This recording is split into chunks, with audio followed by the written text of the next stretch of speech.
Awesome. Let's talk about preventative measures before the break for winter to keep these bugs out. Yeah, so a couple of things that, not many people would think about. It's kind of a no-brainer, but as you're kind of buttoning things up before snow hits the ground, take a walk around the perimeter of your property, rake back any leaves or debris that might be touching the foundation, because that acts as harborage materials and nesting materials for rodents and all sorts of insects as well, spiders and predatory things like centipedes, which are my personal nightmare.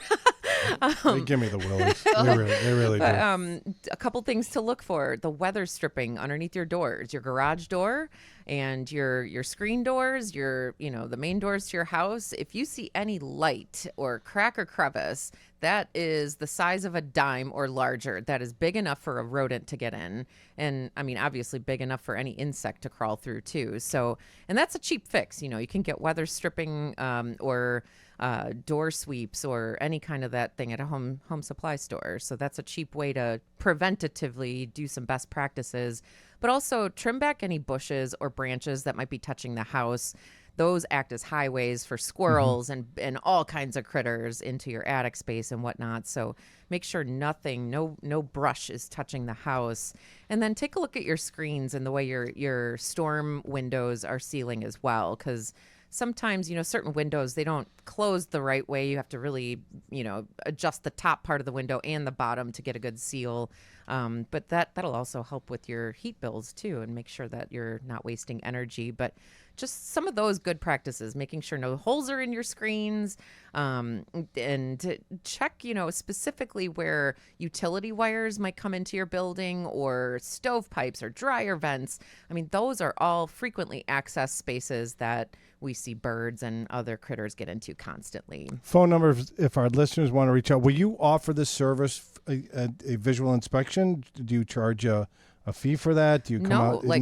If you guys want, we free quotes all day, every day. Okay. 1-800-GOT-PESTS or rosepestcontrol.com. And if something is a situation like Mary's where we can't tell over the phone what's going on, sure, I will send an inspector out. We'll take a look, and then we actually will give you a customized proposal. If you want to go with it, fine.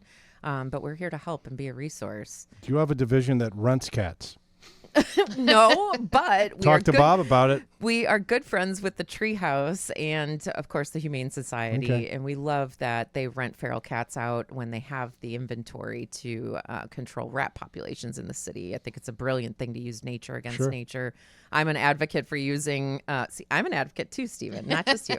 I'm an advocate for using praying mantises in your yard for, natural insect control and whatnot too. So there are ways to go about things without harmful chemicals, and people should know that.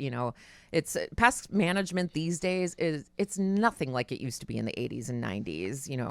The harsh chemicals that they used to use back then don't even exist today, because the EPA has everything so carefully regulated for sensitive environments. No more fun, those EPA folks. They take all the fun out of the way of killing things. No, but there are actually ways that you can right, solve a problem at the root, but just by fixing things structurally. And safety. And right, yes, absolutely. You don't want to pollute your family and right, make anybody hurt.